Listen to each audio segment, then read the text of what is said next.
Halo, selamat siang. Bertemu lagi dengan saya Daka. Hari ini kita akan coba membahas tentang perencanaan desain integrasi mobile robot pada sistem otomasi. Karena kebetulan hari ini saya sendiri di ruangan ini, jadi saya akan coba buka masker saya. Oke, hari ini kita akan membahas tentang perencanaan desain dan integrasi mobile robot pada sistem otomasi. Jadi mungkin sebelumnya teman-teman udah pada mengikuti webinar sebelumnya yang dilakukan oleh Pak Fuad yang menjelaskan tentang sistem mobile robot mulai dari yang paling awal sampai yang paling akhir, apa aja yang ada di situ. Maka hari ini saya akan coba bahas dari sudut pandang yang berbeda. Tapi sebelum itu kita coba flashback sejenak untuk merefresh pengetahuan teman-teman terkait mobile robot. Jadi secara definisi mobile robot itu adalah suatu alat yang berguna untuk mentransport barang dari satu titik ke titik yang lain, di mana dia terdiri dari 3 komponen utama. Yang pertama yaitu sensor, yang kedua ada software, dan yang ketiga adalah aktuator. Nah, dari ketiga part ini, jika disatukan adalah sebuah mobile robot yang akan bisa berjalan dari satu titik ke titik yang lain. Nah, Oke. Oke, habis itu kita akan coba bahas terkait sistem navigasinya mobile robot. Jadi kalau kita lihat gambar dari yang sebelah kiri sampai ke sebelah kanan, ini adalah merefleksikan dari perjalanan mobile robot dari mulai yang paling lama sampai yang paling baru. Di yang paling lama yaitu sistem navigasinya itu menggunakan color atau kontras. Jadi dia berjalan berdasarkan garis perbedaan warna. Jadi atau yang sering kita sebut sebagai robot line follower. Nah, yang kedua yaitu menggunakan magnetik. Ini adalah upgrade dari konsep yang pertama, di mana ketika menggunakan magnetik ini suatu mobile robot itu akan bekerja lebih robust daripada menggunakan color atau kontras sebagai navigasinya. Terus pengembangan selanjutnya dari mobile robot yaitu laser beacon. Jadi perbedaannya yaitu ketika magnetik itu akan mempunyai jalur atau track di lantai berupa magnetic tape. Nah, kalau laser dan beacon ini dia tidak mempunyai jalur di lantai, tapi dia mempunyai beberapa reflektor yang terpasang di dinding-dinding. Jadi dia akan berjalan navigasi berdasarkan reflektor-reflektor tersebut. Nah, pengembangan yang selanjutnya yaitu QR code. QR code ini menggunakan barcode yang ditempel di lantai, jadi dia akan ada di beberapa titik-titik seperti itu. Nah, jadi nanti si mobile robot ini akan berjalan mengikuti koordinat dari titik-titik tersebut. Oke, hari ini kita akan membahas terkait aplikasi dari mobile robot. Jadi kita akan membahas dari beberapa kasus-kasus yang ada di industri. Untuk kasus yang pertama, yaitu kita akan coba kulik aplikasi dari mobile robot di industri ban atau roda. Jika kita lihat gambar yang di tengah ini adalah flow proses dari production dari sebuah ban. Yang pertama ada raw material, proses yang kedua yaitu pembuatan sebuah ban, yang ketiga yaitu buildingnya. Jadi kalau kita bisa sambungkan yaitu di tiap-tiap pos ini nanti akan bisa kita aplikasikan sebuah mobile robot, begitu. Nah, ini adalah mungkin kalau teman-teman lihat ini adalah sebuah mobile robot yang dikombinasikan, diintegrasikan dengan sebuah troli. Ini adalah aplikasi yang paling dasar yang sangat sederhana. Mungkin ini 10 tahun yang lalu konsepnya hanya seperti ini saja. Jadi fungsinya dari si mobile robot ini adalah menggantikan sebuah towing car. Jadi fungsinya menggantikan sebuah towing car. Jika towing car dioperasikan oleh operator, maka si mobile robot dengan troli ini akan berjalan secara otomatis mengikuti track yang sudah dibuat. Nah, keunggulannya apa sih? dari solusi yang akan kita berikan ini. Yang pertama yaitu proses supply material nanti lebih just in time, jadi sesuai sama kebutuhan aja. Karena ini berdasarkan request dari operator yang ada di line, seperti itu. Yang kedua tentu akan mereduce yaitu towing car. Yang ketiga, magnetic guidance ini lebih robust, seperti saya jelaskan sebelumnya, bahwa ini akan lebih robust daripada robot line follower, seperti itu. Oke, jadi kalau kita telaah lagi, apa sih yang ada di industri ban itu? Material yang akan ditransfer tentu aja adalah sebuah ban. Nah, karena ini adalah sebuah ban yang dimensinya cukup besar, jadi maka desain aplikasi yang akan kita desain yang paling cocok itu adalah menggunakan troli. Nah, ini di tengah ini adalah suatu contoh gambar troli yang dikembangkan dengan menggunakan prinsip dari four-wheel drive. Jadi roda depan dan roda belakang ini akan bisa bergerak secara simultan, sehingga radius belok dari si mobile robot ini akan semakin kecil. Ketika kita gandeng semakin banyak troli, tapi radius putarnya akan semakin kecil. Nah, secara sistem topologinya pun akan sangat-sangat sederhana, karena biasanya kalau di industri ban seperti ini, itu prosesnya yaitu karena just in time, jadi operator yang ada di line akan menekan si calling button untuk memanggil si IGV agar datang ke line-nya tersebut. Nah, di mana si calling button dan IGV ini berkomunikasi secara wireless, seperti itu.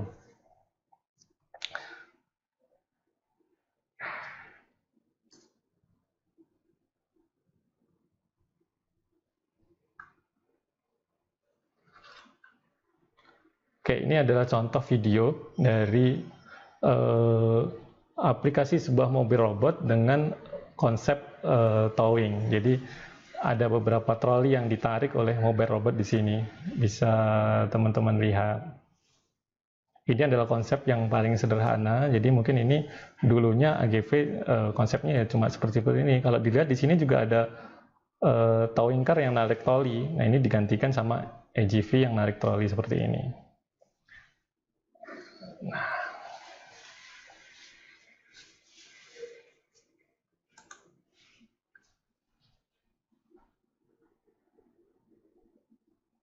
oke, kasus selanjutnya yaitu ada di industri sepatu. Kasus selanjutnya ada di industri sepatu. Kalau kita lihat flow proses produksi yang ada di industri sepatu, bisa teman-teman lihat bahwa dia terbagi dari beberapa pos. Saya bisa katakan seperti itu. Pos yang pertama yaitu ada pos cutting, pos yang kedua yaitu ada sewing, pos yang ketiga nanti ada gluing, pos yang keempat itu ada finishing, dan terakhir ada packaging. Nah, di mana sih kita bisa mengaplikasikan si mobile robot ini? Jadi mobile robot ini nanti bisa diaplikasikan dengan untuk mengkoneksikan antara beberapa pos ini. Jadi untuk mengkoneksikan antara pos cutting dan sewing, dari sewing ke gluing. Jadi material-material yang ada setelah selesai proses cutting nanti dibawa oleh mobile robot ke area-area sewing dan lain-lain. Nah, kalau kita bisa lihat gambar di sebelah kiri ini adalah contoh aplikasi dari mobile robot dengan menggunakan konsep karakuri, troli atau karakuri. Nah, karakuri ini apa sih?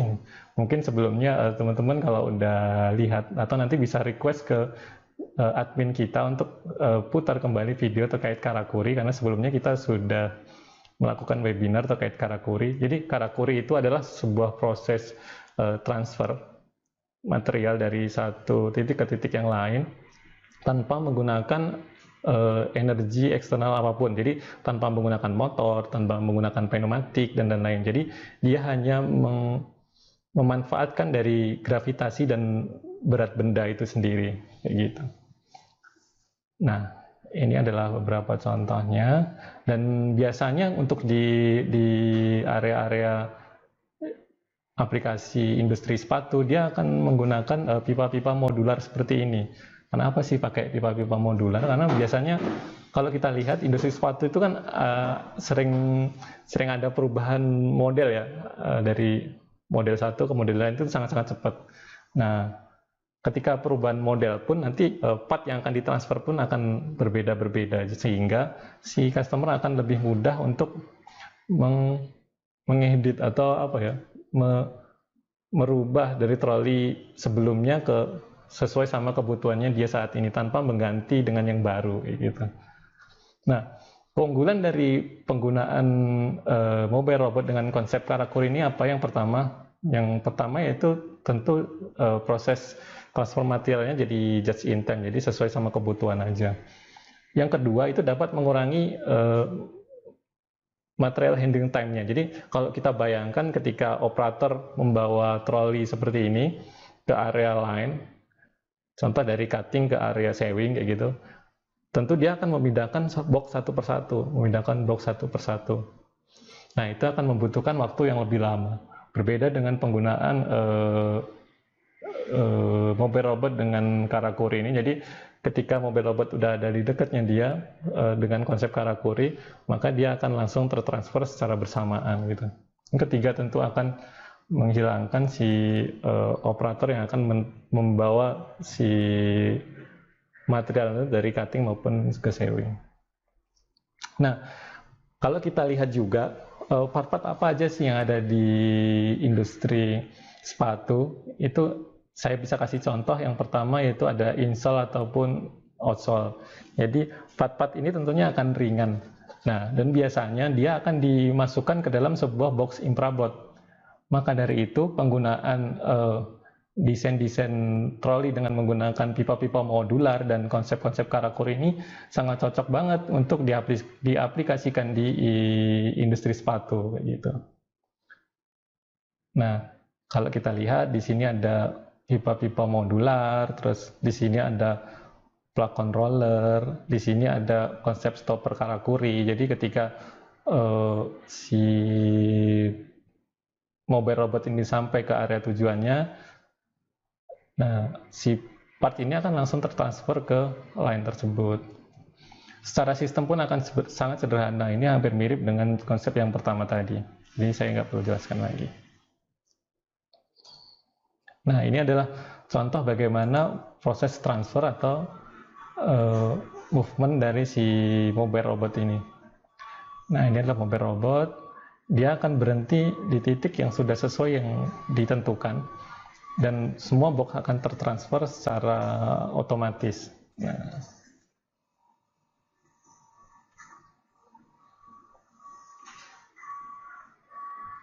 Nah, dengan segitu banyaknya box, coba kita bayangkan kalau ini kita pindah secara manual, tentu akan membutuhkan waktu yang akan lebih lama. Seperti itu. Dengan menggunakan Karakuri, maka proses transfer ini akan jauh lebih cepat. Oke, kasus yang selanjutnya itu ada di industri otomotif. Untuk di industri otomotif, sebenarnya mobile robot ini bisa diaplikasikan di semua lini. Jadi bisa di area body, bisa di area proses machining maupun proses assembling.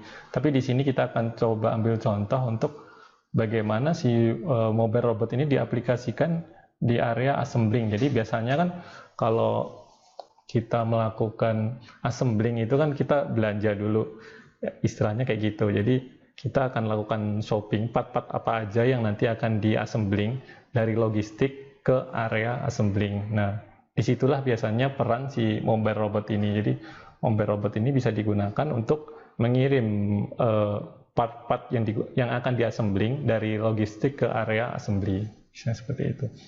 Nah, kalau kita lihat emang karakternya cukup berbeda antara si AGV di industri sepatu dengan mobile robot di industri otomotif. Karena di industri otomotif ini akan lebih rigid. Jadi makanya dia biasanya menggunakan frame-frame hollow seperti ini.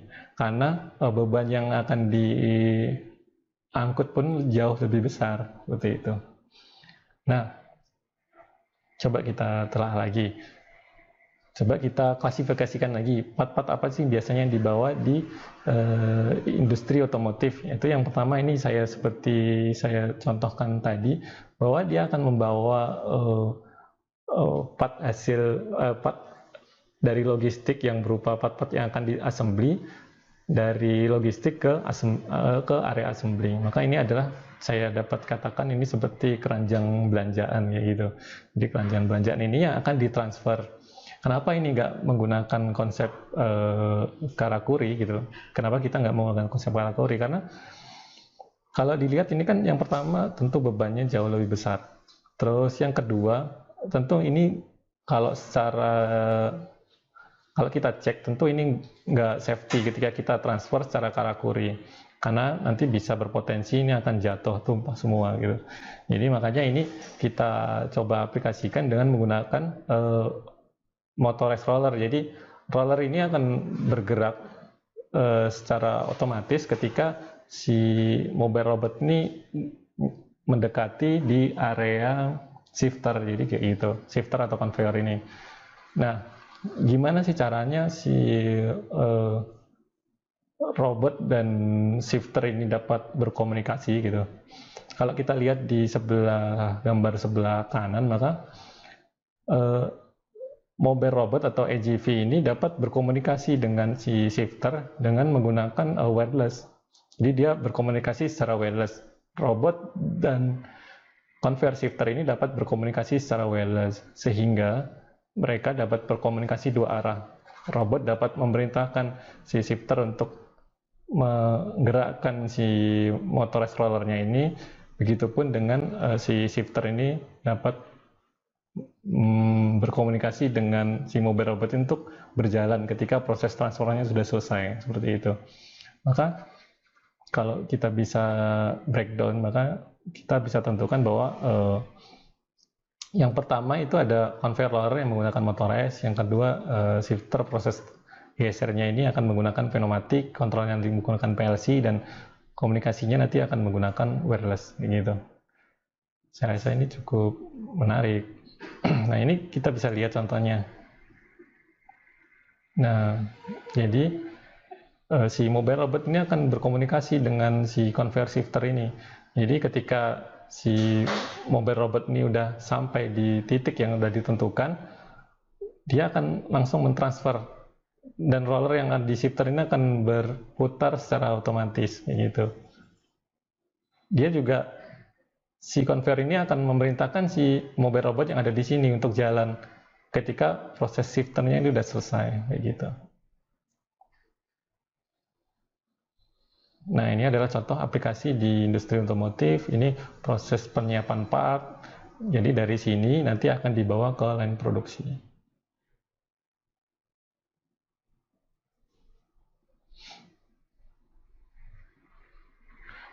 Mobile robot yang ada di sini juga akan menunggu shifter ini berjalan, baru dia bisa jalan. Jadi ada komunikasi dua arah antara conveyor shifter ini dengan mobile robot.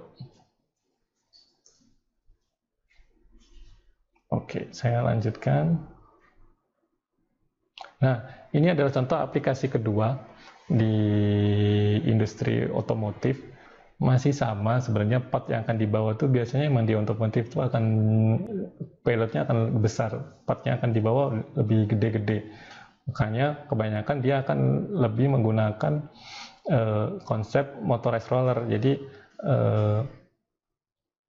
si dolly, atau kini kita beri nama dolly. Jadi dolly ini dia menggunakan motorized roller, di mana dia mempunyai kontrol sendiri biasanya, dan energinya, dayanya dia didapat dari mana sih? Itu didapat biasanya dari baterai yang ada di AGV, memanfaatkannya itu. Kenapa? Sehingga dia bisa berjalan dan mentransfer si engine ini dari titik satu ke titik yang lain.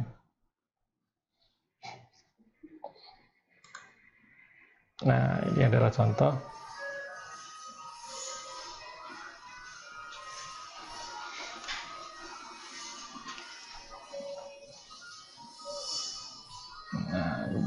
ketika AGV datang udah sesuai titik yang udah ditentukan, maka si roller yang ada di sini akan berputar dan mentransfer part dari titik 1 ke titik 2,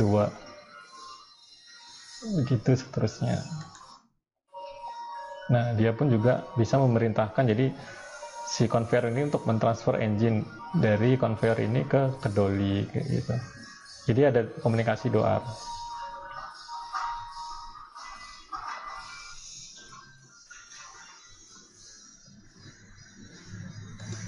Kalau kita lihat lagi, apakah dia bisa berkomunikasi dengan seperti autodoor gitu? Bisa. Ini kita coba lihat videonya. Ini adalah contoh di mana si AGV ini berkomunikasi dengan si autodoor ini, sehingga ketika udah nyampe di depannya, si autodoor ini akan membuka secara otomatis, maupun mobile robot ini akan berhenti secara otomatis sebelum ketika pintu autodoor ini masih tertutup, dan dia akan berjalan ketika pintu ini udah terbuka. Nah, itu adalah bagaimana si mobile robot ini dapat berkomunikasi dengan satu sistem otomasi satu dengan yang lainnya.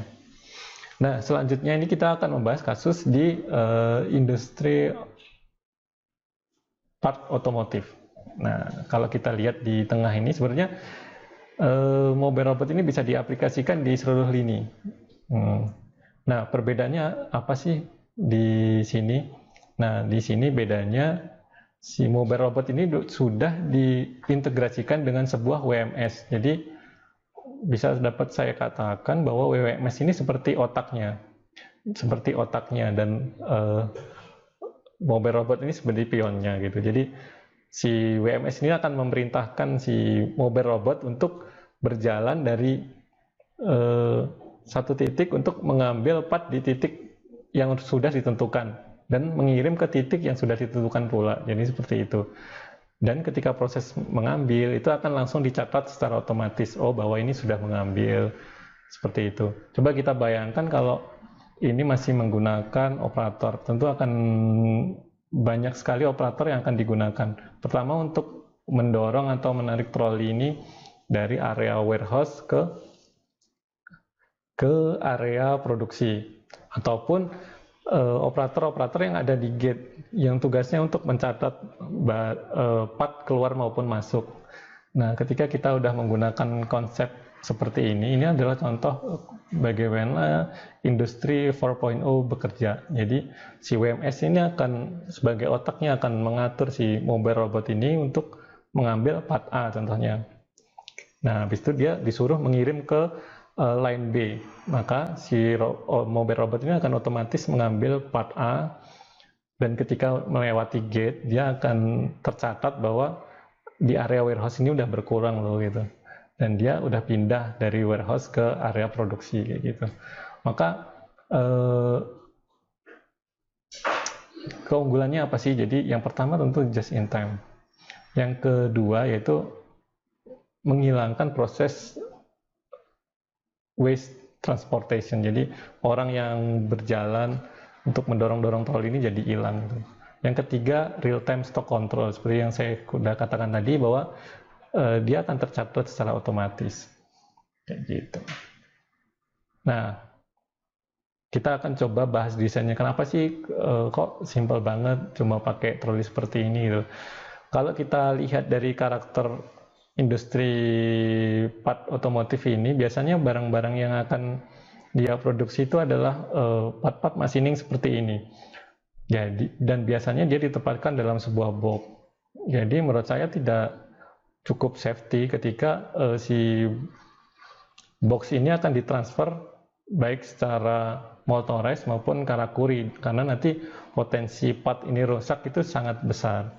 Makanya biasanya untuk aplikasi di industri part otomotif ini menggunakan troli seperti ini gitu. Jadi AGV nanti akan mengambil maupun melepas troli ini secara otomatis, sangat sederhana. Cuma yang seperti saya katakan sebelumnya bahwa yang paling cukup rumit adalah bagaimana keseluruhan sistem ini bekerja, berkoordinasi antara WMS dan mobile robot. Nah, ini coba kita lihat videonya.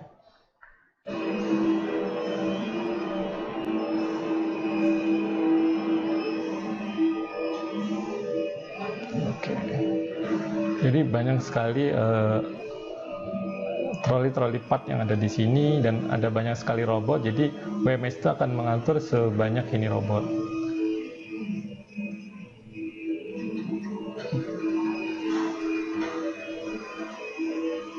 Oke.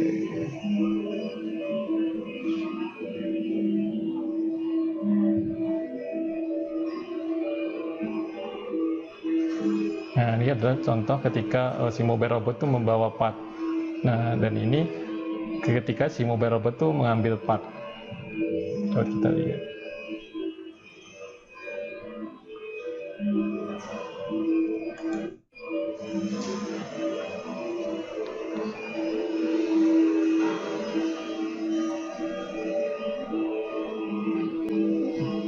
Nah, kalau dilihat di video ini ada orang yang mendorong troli, jadi sebelumnya seperti itu.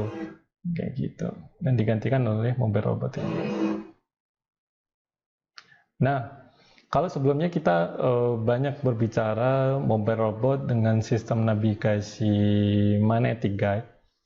Nah, sekarang kita akan berbicara bagaimana robot itu bekerja dengan menggunakan laser guidance.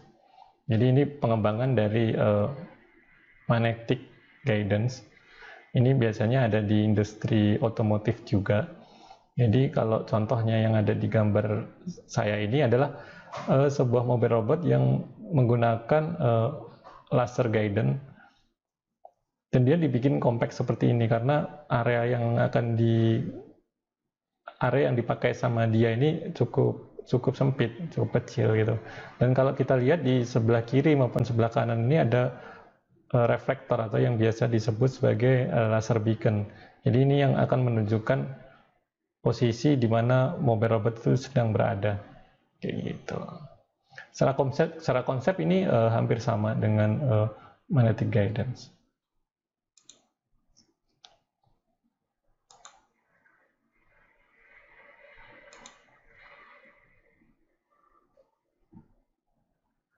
Nah,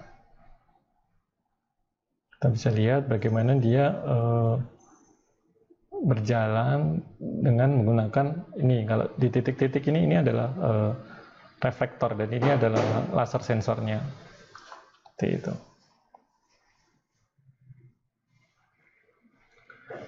Oke, selanjutnya kita udah membahas terkait dua tipe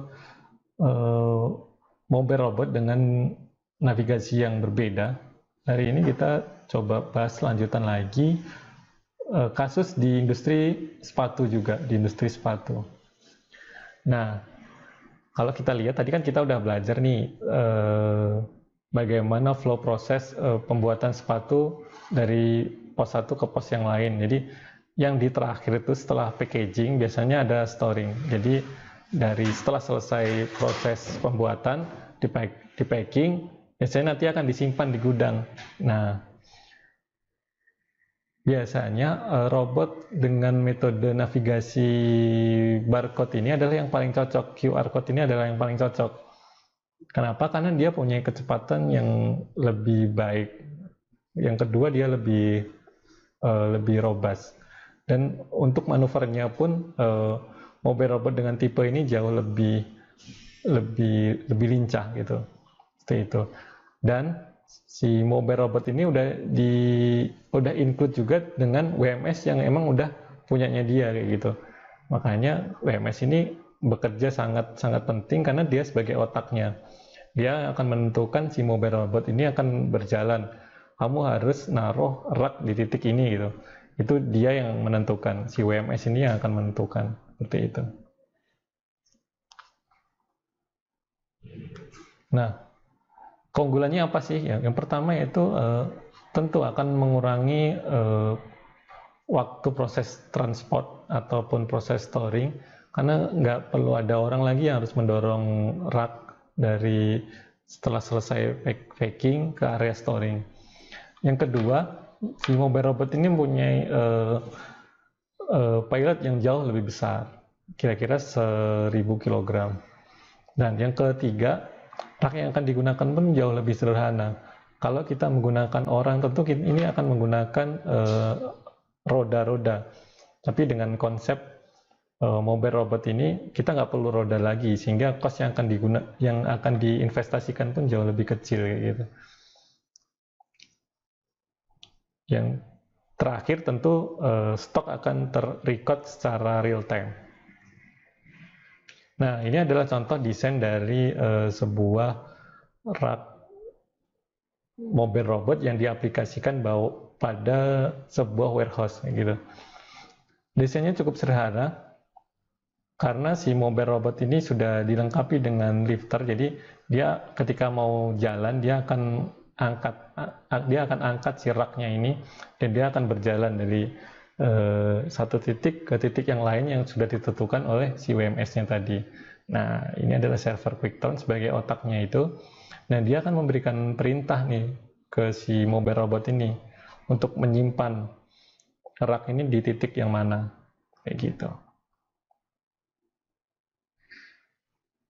Nah, kalau tadi sebuah mobile robot QR code yang digunakan untuk mengangkat rak, apakah bisa untuk mengangkat palet? Tentu saja bisa. Kalau kita lihat di sebelah kiri ini ada gambar bagaimana sebelumnya sebuah forklift itu melakukan storing. Jadi kalau dulunya manual menggunakan forklift, saat ini sudah dilakukan secara otomatis dengan menggunakan si mobile robot ini. Jadi mobile robot ini akan membawa palet dari area satu ke area yang lainnya. Equipment apa sih yang akan diperlukan? Itu yang pertama ada palet stand-nya nih. Jadi ini untuk meletakkan si paletnya itu. Yang kedua biasanya dia akan ditransfer ke area storage. Biasanya kan ini ada storage yang tinggi gitu ya, ada warehouse. Nah, disinilah peran si mobile robot ini untuk dapat berkomunikasi dengan si sistem otomasi ini. Jadi dia nanti akan bisa berkomunikasi dengan sistem otomasi ini tentunya dengan wireless. Jadi setelah selesai proses transfer, setelah mobile robot ini keluar, maka si palet conveyor ini akan berjalan dan menyimpan palet-palet yang sudah terisi oleh part tersebut. Nah, ini coba kita lihat, ini adalah contoh aplikasinya.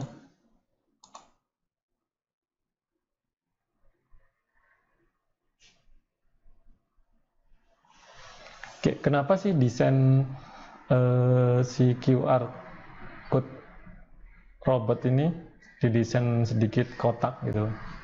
Karena dia bisa berputar 360 derajat di tempat.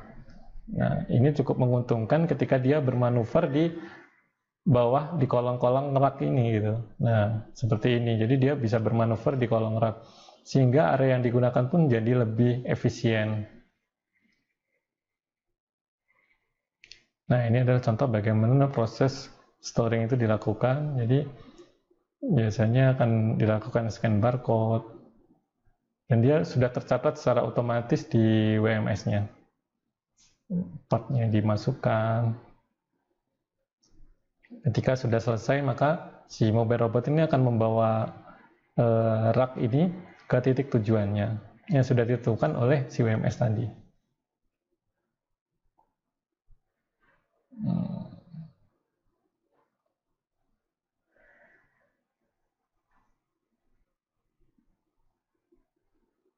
Nah, dia akan tahu juga di mana sih area yang kosong. Nah, otaknya itu ada di WMS-nya tadi.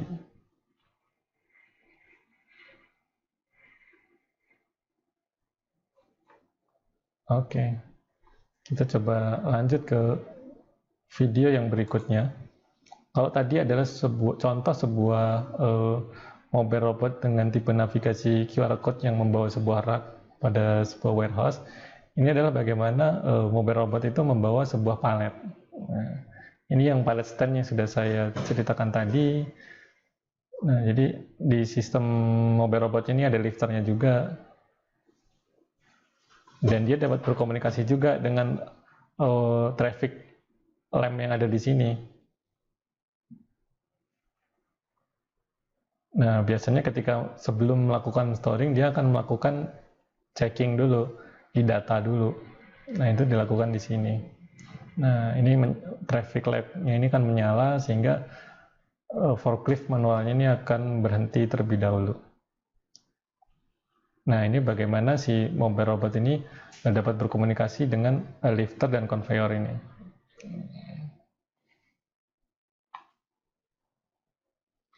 Nah, selanjutnya ini adalah aplikasi dari mobile robot di e-commerce. Jadi kasus yang selanjutnya, kalau kita lihat di tengah ini adalah contoh flow proses yang ada di Amazon. Jadi kalau kita lihat cukup sederhana sebenarnya prosesnya. Jadi ketika barang datang, setelah proses pengiriman, nanti dia akan masuk ke area storage. Biasanya seperti itu. Nah, kalau kita lihat di e-commerce itu biasanya kan untuk area storage-nya biasanya dia pengembangannya bukan ke samping ya. Selain pengembangan ke samping, biasanya dia akan dilakukan expand ke atas gitu, secara vertikal. Maka dari itu, kalau kita lihat tadi di video-video sebelumnya, bagaimana EGV itu dapat bekerja diintegrasikan dengan sebuah sistem otomasi yang bergerak secara horizontal, jadi mentransfer secara horizontal. Nah, ini adalah bagaimana contoh sebuah mobile robot yang diintegrasikan dengan sebuah sistem yang dapat bergerak secara vertikal gitu. Jadi kita tambahin seperti sebuah lifter. Jadi kita bisa melakukan storing secara vertikal juga. Nah, kayak gitu. Untuk proses navigasinya pun masih tetap menggunakan QR code, karena QR code ini mempunyai beberapa keunggulan. Yang pertama yaitu dia responnya jauh-jauh lebih cepat dan lebih presisi seperti itu. Nah, kalau kita lihat, nah ini adalah contoh bagaimana sebelumnya sebuah storage itu dilakukan. Ini adalah contoh sebuah ASRS. Kalau kita lihat di sini kan udah fix posisinya seperti ini, udah rigid gitu. Nah, tentu ini investasinya pun akan jauh lebih besar. Yang kedua yaitu flexibility-nya tentu rendah, Nah, inilah yang coba digeser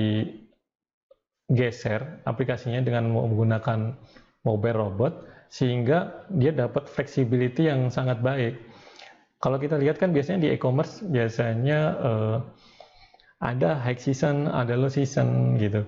Nah, biasanya dia akan melakukan penambahan warehouse. Dia akan melakukan ekspansi. Nah, kalau menggunakan mobile robot ini, biaya investasi untuk ekspansinya jauh lebih rendah kayak gitu. Dan fleksibilitinya pun jauh lebih besar daripada kita menggunakan ASRS seperti ini.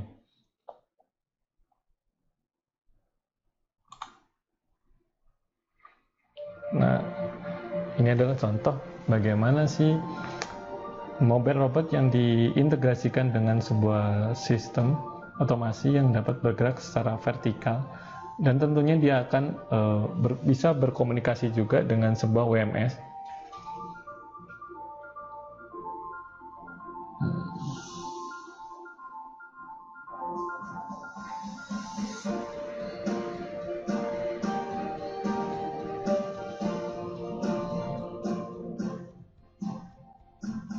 Sehingga tidak perlu ada operator lagi yang nanti harus mencari barang ini ada di mana, ada di area mana gitu, nggak perlu mencari lagi. Jadi tinggal operator yang ada di area shopping ini untuk menentukan, oh aku mau ambil barang ini, maka mobile robot ini akan secara otomatis menuju ke titik tersebut dan mengirimkan ke area operator yang ada di sini. Kalau kita lihat dengan segede ini, dia hanya membutuhkan 8 operator. Gitu.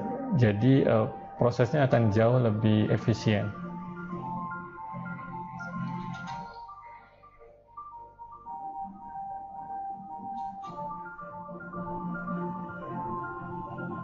Setiap barang keluar masuk pun akan terdata secara real time.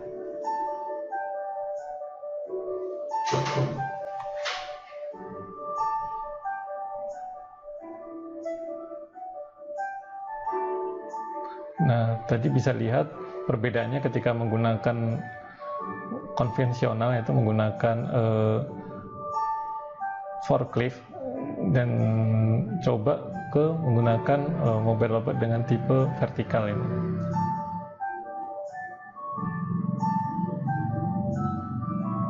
Jadi sekali bawa pun si mobile robot ini tinggal satu-satu, dia bisa sekaligus membawa 8 box barang.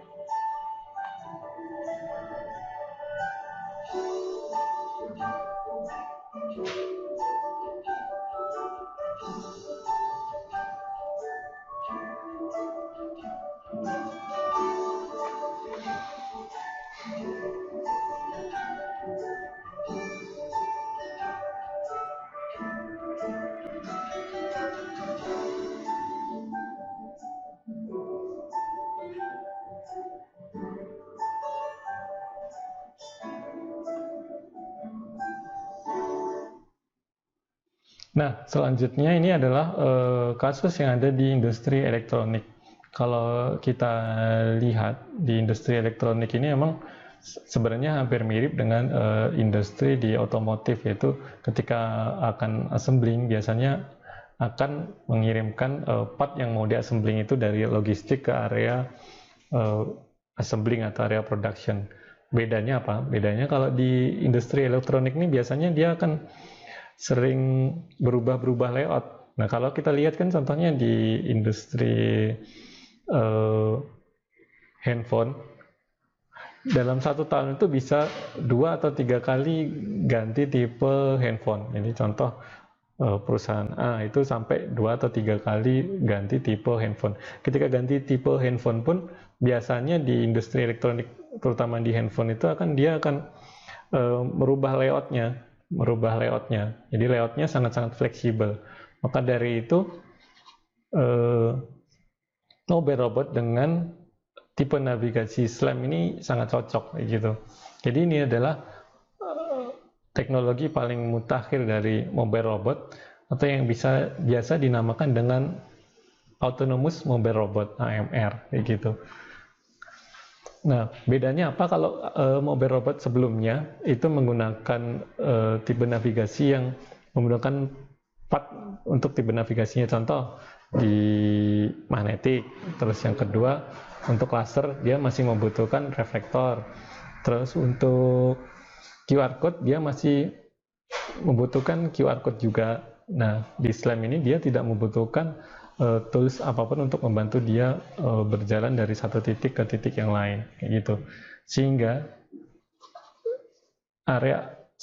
model-model SLAM ini biasanya cocok untuk digunakan di area-area clean room, area-area yang cukup bersih, kayak gitu. Karena dia tidak membutuhkan, dia tidak akan merusak lantai-lantai tersebut ketika ada perubahan-perubahan layout. Nah, makanya poin yang paling penting dengan aplikasi SLAM ini adalah flexibility yang didapat, kayak gitu. Nah, selain itu teknologi SLAM ini juga udah dilengkapi dengan otak yang akan mampu menentukan jarak terdekat.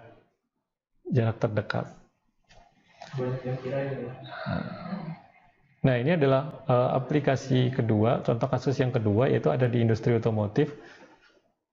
Nah, biasanya ini ada di area machining, nanti akan kita gunakan. Nah, jadi ini adalah bagaimana si autonomous mobile robot itu dikombinasikan dengan arm robot. Coba kita lihat di selanjutnya. Nah, ini adalah contoh dia ada di area machining production line.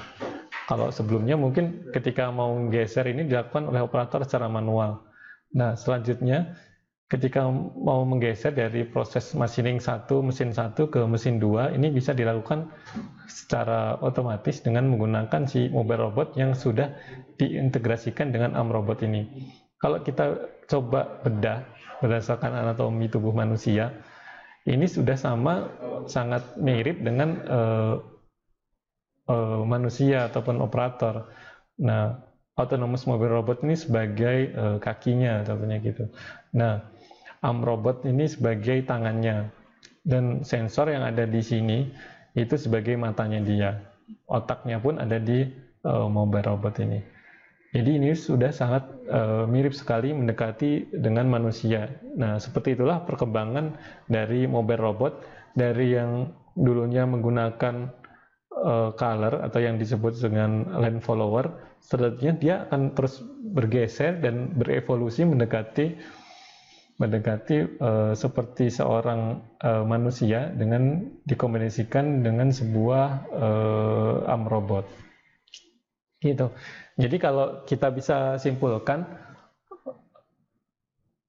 mobile robot adalah sebuah alat yang digunakan untuk mentransport part atau material dari titik A ke titik B. Nah, konsep yang bisa digunakan yaitu yang pertama ada towing, dia narik. Yang kedua ada lurking, jadi dia ngolong di bawahnya seperti ini. Yang ketiga prosesnya yaitu proses karakuri, transfer secara karakuri. Yang keempat yaitu ada motorized, ditransfer secara motorized, ini untuk pilot-pilot yang besar. Nah, dari keempat proses ini adalah proses transfer yang dilakukan secara horizontal gitu. Nah, mobile robot yang diaplikasikan dengan sebuah lifter ini adalah sebuah mobile robot yang bekerja untuk mentransfer secara vertikal. Kayak gitu. Nah, bagaimana cara mendesain? Tahapannya yang pertama yaitu kita harus tahu dulu part yang akan ditransfer itu apa gitu. Karena itu nanti akan sangat menentukan bagaimana kita mendesain sebuah sistem otomasi yang diintegrasikan dengan mobile robot. Gitu. Harus tahu dulu part yang akan ditransfer itu seperti apa. Apakah dia bisa ditransfer secara karakuri ataukah dia berat ataupun ringan, itu nanti akan sangat menentukan. Yang kedua yaitu environment, yaitu lingkungannya, dia akan diaplikasikan di mana sih gitu. Seperti yang sudah saya jelaskan sebelumnya, itu akan sangat berpengaruh dengan tipe navigasi apa yang akan kita gunakan. Contoh, kita akan aplikasikan di industri elektronik dan kita coba menggunakan robot dengan sistem navigasi magnet, tentu kurang terlalu cocok karena melihat tipe dari industri elektronik itu yang perubahan produknya cukup cepat gitu. Nah, yang ketiga yaitu kita tentukan mobile robot yang akan digunakan. Setelah tahu part yang akan ditransfer, lingkungan yang akan digunakan mobile robot itu seperti apa, kita udah bisa tentukan nih tipe mobile robot apa yang akan digunakan gitu. Yang keempat yaitu mendrawing konsepnya. Nah, di sini setelah dapat semua itu baru kita bisa tentukan, kita bisa melakukan drawing. Nah, kenapa di sini saya nggak jelaskan cukup detail terkait drawing, karena drawing ini seperti sebuah imajinasi. Jadi setiap orang mempunyai konsep yang berbeda-beda gitu. Jadi ini sebuah desain, sebuah ide yang setiap orang itu akan berbeda-beda cara pendekatannya gitu. Nah, yang terakhir yaitu tentunya ada integrasi. Bagaimana nanti kita integrasikan sistem otomasi itu antara mobile robot itu dengan sistem otomasi, dengan manusia, mesin maupun dengan software gitu. Nah, selanjutnya yaitu apa sih peran mobile robot ketika kondisi COVID seperti ini? Nah, apa sih kira-kira? Nah, ini adalah contoh peran sebuah mobile robot yang diaplikasikan, diintegrasikan dengan sebuah UVC lamp. Nah, kalau kita lihat kan UVC ini radiasinya cukup nggak boleh terpapar langsung dengan manusia. Makanya peran mobile robot ini cukup membantu kayak gitu. Kenapa sih yang digunakan yaitu tipe SLAM? Nah, karena area yang akan digunakan yaitu akan berbeda-beda. Ketika kita menggunakan SLAM, kita nggak perlu lagi pasang titik-titik magnet atau titik-titik QR kayak gitu-gitu. Karena bisa dilakukan tanpa itu kayak gitu.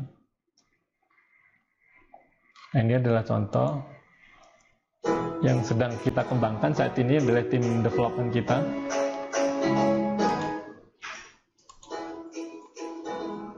Nah, ini bagaimana sebuah mobile robot yang diintegrasikan, dikomunikasikan dengan sebuah aplikasi handphone. Jadi kita bisa tentukan titik mana yang akan kita tuju gitu.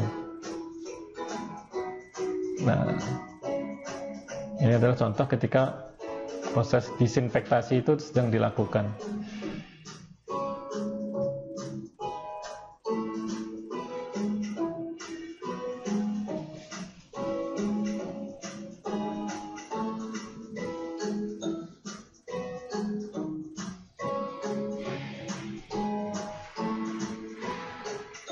Ini sangat membantu sekali sehingga si operator nggak akan terpapar karena kita bisa kendalikan dengan dari jarak jauh kayak gitu. Nah, itu adalah perkembangan teknologi mobile robot dari yang paling jadul sampai yang paling update saat ini, yaitu dengan teknologi SLAM atau yang biasa disebut dengan autonomous mobile robot. Nah, sekian dari saya. Terus pantengin di channel kita. Jangan lupa untuk follow di IG kita. Nanti kasih deskripsinya di bawah sini. Oke, terima kasih dan selamat siang.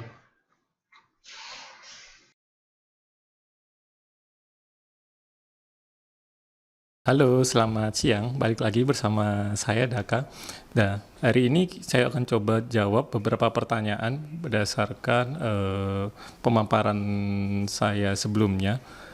Pertanyaan pertama datang dari Faktur Rizal. Pertanyaannya adalah, untuk tipe robot sendiri, ada nggak yang menggunakan teknologi GPS? Karena di tempat saya menggunakan AGV yang ada tracknya, dia sering trouble. Dari segi teknologi tentu ada AGV dengan memanfaatkan GPS, tapi balik lagi kita harus lihat aplikasinya untuk di mana sih gitu. Apakah nanti itu untuk indoor ataupun untuk outdoor kayak gitu. Kalau berdasarkan pengalaman saya untuk AGV dengan tipe trackless, pengembangannya itu justru ke arah teknologi SLAM kayak gitu. Nah, untuk AGV yang dengan track yang sering trouble itu juga perlu dicek terlebih dahulu menurut saya.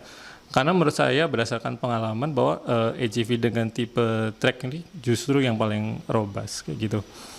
Nah, yang pertama harus dicek tipe navigasinya siapa. Apakah tracknya itu berupa color ataupun magnetic track kayak gitu. Nah, ada beberapa poin yang mungkin harus dicek. Yang pertama, seperti kita jelaskan sebelumnya, ada 3 poin, yaitu yang pertama ada sensor, software, dan aktuator. Jadi yang perlu dicek yang pertama adalah sensornya. Kita harus cek sensornya apakah dia cukup baik atau enggak. Yang kedua adalah dari softwarenya, kayak gitu. Mungkin itu akan menjawab pertanyaan dari Faktur Rizal. Oke, pertanyaan yang kedua datang dari Arif Rahwanto. Untuk di Indonesia sendiri, jenis mobile robot manakah yang paling sering digunakan? Nah, berdasarkan dari inquiry yang masuk ke kita, mobile robot yang sering digunakan yaitu dengan tipe navigasi magnetic track. Itu adalah yang paling banyak digunakan, hampir di 90% inquiry yang masuk ke kita itu biasanya dengan menggunakan navigasi magnetik gitu. Untuk yang kedua itu ada dengan navigasi QR code. Jadi yang pertama ada magnetic track, yang kedua ada QR code, dan yang ketiga yaitu dengan teknologi SLAM. Nah, oke, mungkin nanti kalau ada pertanyaan lagi, teman-teman bisa kirimkan pertanyaan ke admin, nanti kita akan coba jawab. Hari ini kita ada 2 pertanyaan dan saya rasa cukup. Terima kasih.